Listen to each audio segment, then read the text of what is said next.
bandiraɓe sehilaɓe heɗotoɓe radio Jowol Sare jaam hiire moon en garti hannde wawde ñalawma aset hawde ko 16 lewru août hitande ujunnaji 25 habaruji moɗon e ɗemgal Pulaar titre uji men ɓurɗo mawnude ko toon to Washington DC seppoji ko salade garde national addaɓe toon pour lomtade police mo DC habaruji men ha ande toon to États-Unis wayno ko jandiyankoɓe kamɓe politique kamɓe maison blanche e ɓeno poɗodira oɗo saha joni est ce que Donald Trump kañum hoore mum perdani e puttal muɗum hakkude muɗum e kanko Vladimir Putin en ƴeewa kadi hono communauté européenne walla kanko président Zelensky gonɗo pewnitagol arde ɗo États-Unis holko ko batu maɓɓe ko jogori wonde janggo pour fewnidemo habaruji men hande toon to États-Unis tunnade kadi ko hummi toon to maison blanche hono kanko meɗene Trump en ko portude plainte hono Hunter Biden ɗum noon ko wi président Joe Biden man ƴeewa holko woni sababu muɗum habaruji men international mana en toon to Ukraine ɗum noon ko guerre gonɗo toon e kadi ƴeewen kadi holno kamɓe Ukraine e surtout kanko président Zelensky holko ɓe kaali ko fati pottital Donald Trump e Vladimir Putin toon to Gaza kadi ko seppuji mawɗi ñalli toon hande to Londres e guure kewɗe gonɗe toon to Europe sibabu nde kanko premier ministre Benjamin Netanyahu décision maɓe continue hande okkibde toon to Gaza ko ɗum won titre ji men ɓuri mawnude oɗo journal mangere dettuji muɗum joni joni.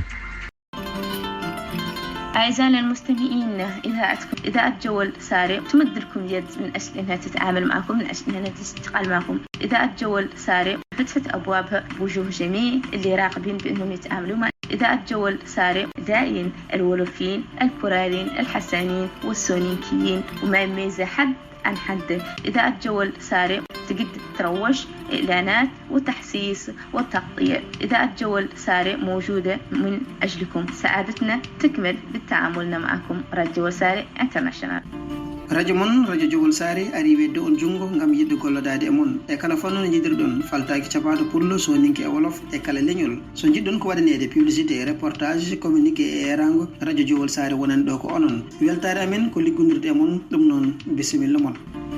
radio Jowol Sare ni radio ay aga qibaru kinni i wakati radio Jowol Sare a wiki temberini kasuka humanto kannu kusuka humanto reportage ma ibega publicité amundunu communiqué ma émission bega katta anyimme qibaru bangande akitte mberi tenga katta kay khara jonka nyani khibari bangera ganyani bismillah. radio Jowol Sare mu ngi leen di talal loxo ngir ànd ak yéen liggéey tukulóor naar soninké bi olof bàyyi wuñu kenn képp ku fi ñëw lépp loo bëgg ñu defal la ko ni nga ko bëggee muy publicité communiqué radio Jowol Sare tàllal na leen loxo yéen ñëpp képp kuy xeet boo xamante ne yaa ngi ci àddina bi rek radio Jowol Sare mbégteem ak bànneexam mooy ànd ak yéen liggéey kon bismillah.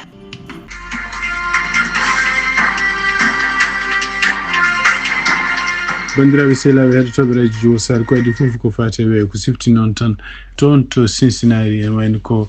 jamma he wonata ko jogori wonde ko 24 degré Celsius janggo subaka dimanche ma température montu ken wonno 29 ha 31 degré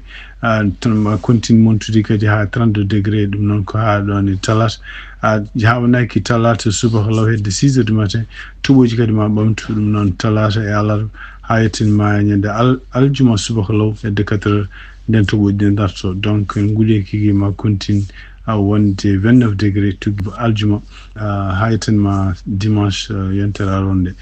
kono noon tuɓoji kam ene wayno dartoto ko ñande alhamis jamma walla subaka aljuma.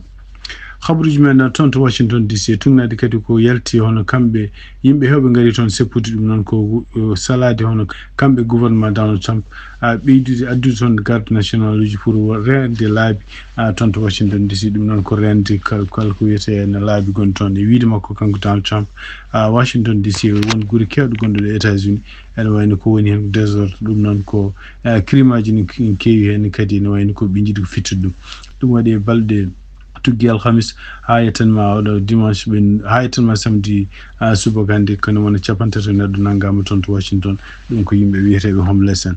seppoji ɗin nan continue ɗo sa joni kene wiye temedde nana dari toon ko e subaka law hen hollono ko wonde ko kamɓe police DC ko kamɓe goni hakkude seppoɓe e kamɓe kadi yimɓe national guard wonɓe autoji men ɗum noon ko yalti ñalawma hono kamɓe état ji tati ko wayno Ohio ko wayno West Virginia e kamɓe Caroline du Sud en wayno ɓe jaɓɓe gouverneur uji mumen jamiri wonde ko garde national uji e jamballo e kanko gouvernement makko Donald Trump e wiide makko kanko gouverneur West Virginia gouverneur mo West Virginia wi wonde ko ene wayno maɓe neldu ken wona temedde nayyi garde national caggal nde kanko Donald Trump nde o ɗaɓi wonde koye omo yiiɗi garde national ngara sonde balla gouvernement fédéral fittude wuro ngo walla hadde wuro ngo crime aji ɗi woni e muɗum ɗi kanko gouverneur kadi mo Caroline du Sud e wiide maɓɓe kadi ene wayno kamɓe ne maɓe neldu ken won $200 garde national Ohio ma neldu 150 e wiide makko kanko Mike Dwayne gouverneur mo Ohio wi wonde ko gardiɗo défense leydi ndi henno ɗaɓɓi e maɓɓe wi wonde koɓe neldu ken wona 150 garde e wiide maɓɓe kadi kamɓe Maison Blanche ɗiɗo garde national uji neldeteɓe toon wona kene jahane nangga yimɓe walla ne jahane mbaɗa police ko fonno wadde kono ne wayno kuma nden nokkuji ɗi ganduɗa taw ko nokkuji ko gouvernement fédéral jeeyi ɗumen ma wallu kadi yimɓe liggotoɓe gouvernement fédéral ɓe ene wadde liggueji mumen tawde mbawi wallude ɗumen rende ɗiɗon nokkuji ɗo ɓeɗon goni e ko teskita tan kadi ko kanko Donald Trump laamu makko wi wonde ko ene wayno ko Washington DC o continue toujours wullitade wiide wonde ko toon to Washington DC ene wayno ko bonandiji ne keewi toon ɗum noon kadi ene wayno haysinde ko statistique holli e hitande ujunnaji ɗiɗi nogas nayyi bonandiji ɓurno hewde e ndeɗo hitande ujunnaji ɗiɗi nogas joyyi ko wawi wonde fof ene wayno ko ɗum ɗo kadi ko hunde yiyande toon ha to tribunal juge fédéral goto ene wayno yambirino e ñawore muɗum wi wonde ko addude garde national wiiden lomtini ɗum police toon to Washington DC ɗum ɗo ko hunde yaɓɓude kuule constitution États-Unis e constitution kadi ko fate gouvernement laamu toon to Washington DC ko wawi wonde fof no kanko maire Bowser ɗum noon ko kanko woni maire Washington DC e nder konngudi ɗo haali kadi wi wonde ko omo woni pour ni yimɓe gouvernement fédéral adda yimɓe dadiɓe walludeɓe toon to Washington DC kono ardi wiide ne lomto ko police mo Washington DC ɗum ko hunde nde fewnitakimo sifti noon tan ko ñawore nde kadi mbiɗen ni ko ñawore nde addi nden yani ñande aljuma nde wiide wonde ko toon to Washington DC hono kanko gonɗo mawɗo police mo Washington DC ko kanko woni poɗɗo wardade police toon to Washington DC e rende wuuro men wawi wonde fof ene wayno ko oɗo sa joni ko poɗodiral kanko Donald Trump o jogui kadi pour wadde non seulement hefto ɓeydude ko wiyete kalfandi toon to Washington DC mais kadi e wiide maɓɓe kadi maɓe mbatta hono ɗum ɗon kadi guure mawɗe ɗe fof guure mawɗe limta hen ko wayno New York ko wayno Los Angeles e surtout ko wayno Chicago ha hande toon to Washington DC tugnade kadi ko mi toon to Maison Blanche hono kanko Melania Trump e nder ko yalti e nder haalluji gummiɗo toon to Maison Blanche ɓe mbi wonde ko portude plainte oɗo ñalawma hande walla balɗe ɓennuɗe ko portude plainte hono Hunter Biden ɗum noon e tugnade ko yalti wonde ko Hunter Biden e nder entretien mo wadduno e journaliste uji haali haalluji kewɗi wi wonde ko kanko Melania Trump ene wayno ko Jeffrey Epstein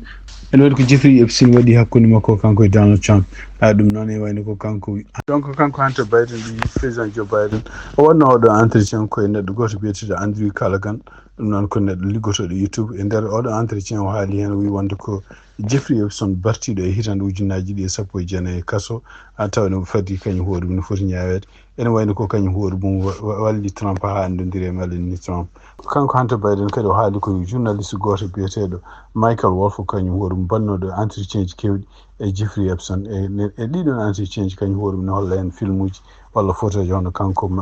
Donald Trump e kanko kadi Melania Trump e nder ɗiɗon film uji ni hono kanko Michael Wolff o haalino hen o wi wonde ko la première fois hono kanko Donald Trump e kanko Melania Trump nde ɓe gondi ene wayno ko ɓe gondi koye hôtel makko koye oɗon ɗiɗon jammaji ko wawi wonde fof kanko Melania Trump o wi wonde ko oɗo sa joni so tawi Hunter Biden yafnaki mo o ɗum o ɗaɓɓi kene wona $1 billion ɗum noon e wayno Hunter Biden noon e nder ko jaabi e nder page muɗum ex wi wonde ko ɗum ɗo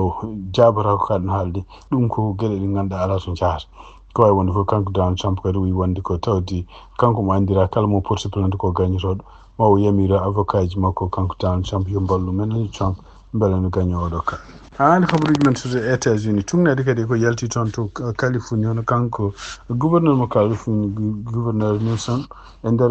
kongu jalti ton e wayno ko yami o yamiri yo officiellement hono kambe California mabbe nja wota nyande nay lewru novembre tan do junnaji no gasji pour yewde wadde ko wiyeto restriction dum non ko gede bannodo son to Texas hay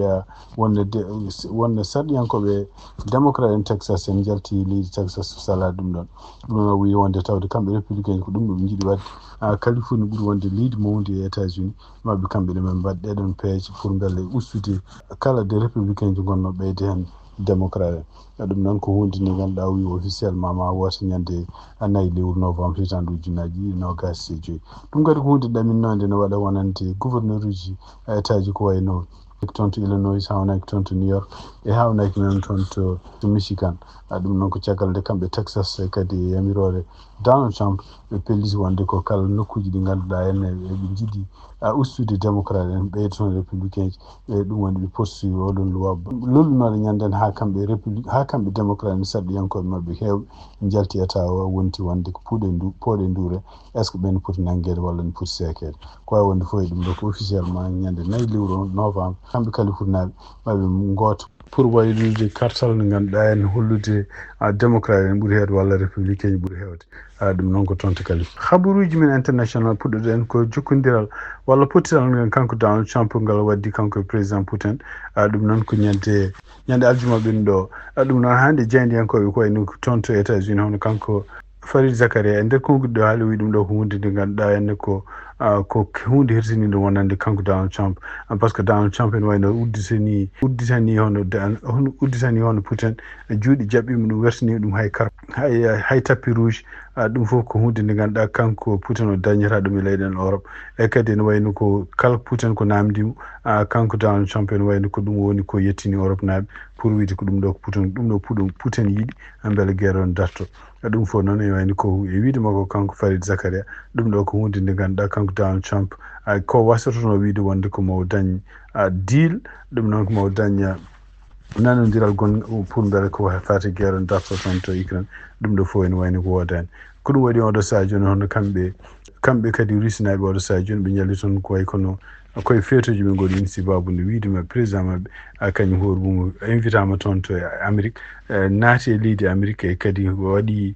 imposé walla holli doole muɗum wiide wonde ko ɗum ɗo ko wi ko ɗum tan waɗata so tawi guerre on darto donc tungnan hannde ko yalti hono kanko Donald Trump ko haalde Putin e nder kadi ko journoji Europe kaali mbi wonde ko kanko président Putin wi wonde ko so tawi guerre on darto alay sago kamɓe Ukraine ɓe jaɓa kala nokkuji ɗi ganduɗa gonɗi ko mbiyata Donbass région ɗiɗo nokkuji fof ene woni ko kamɓe Ukraine ɓe jaltina ɗum e mbiya ɗum hankkadi jeeyama e Russie o siftin ɗon tan ko kamɓe Russie naɓe kamɓe ko pawi juuɗe maɓɓe oɗo saha joni ko ɓuuri hewde oɗon région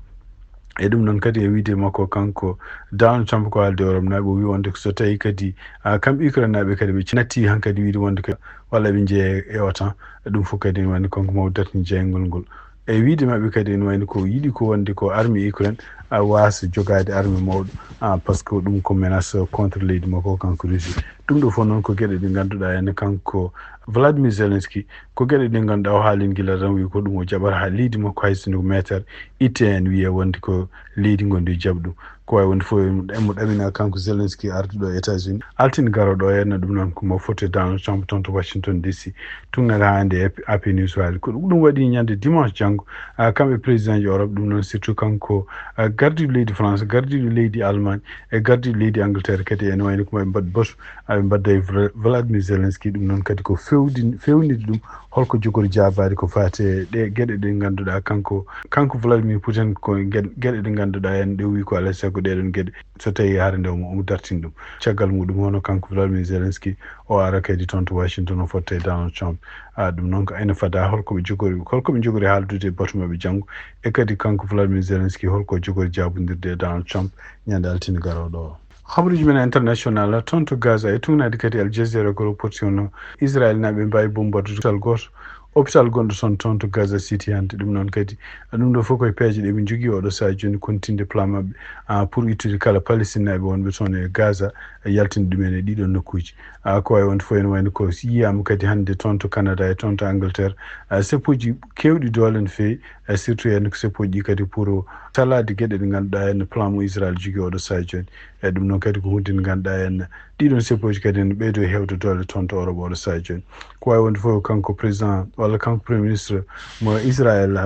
kanko premier ministre mo Israel Benjamin Netanyahu e konguɗi jaltuɗo wi wonde ko e nder peeje kadi bawɗe walludeɓe pour beele ko fewnide Gaza ko neldude yimɓe wonɓe Gaza ɓe nelduɗe toon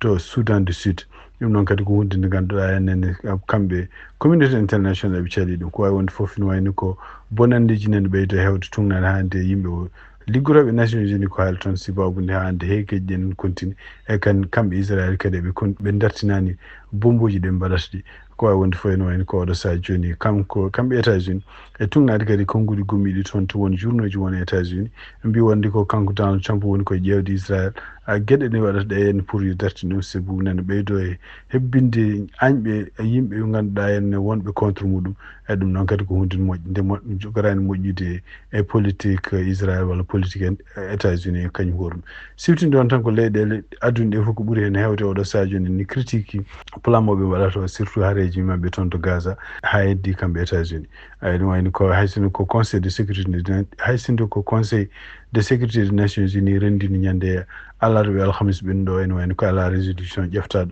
ko fate ne haare wonde toon to Gaza nde sabbu siftinde on tan ko kamɓe États-Unis kala ko adda comme résolution tawde tan fati ko yennude Israel e kala walla kadi hadde ɗum gueɗe ɗe waɗata ɗe koɓe sallotoɓe ɗum oɗo saha joni ko yimɓe ko mbaɗata tan ko seppuji e aduna he e seppuji ɗi kadi siftinde on ko kamɓe Angleterre kamɓe Allemagne du moins ɓe dartini kala kamɓe Angleterre e kamɓe Allemagne ɓe dartini kala kaɓirɗe ɓe neldanno toon to Israel wasde ɓe weltade oɗo saha joni hono kamɓe Israel gueɗe ɗe mbaɗata toon to Palestine.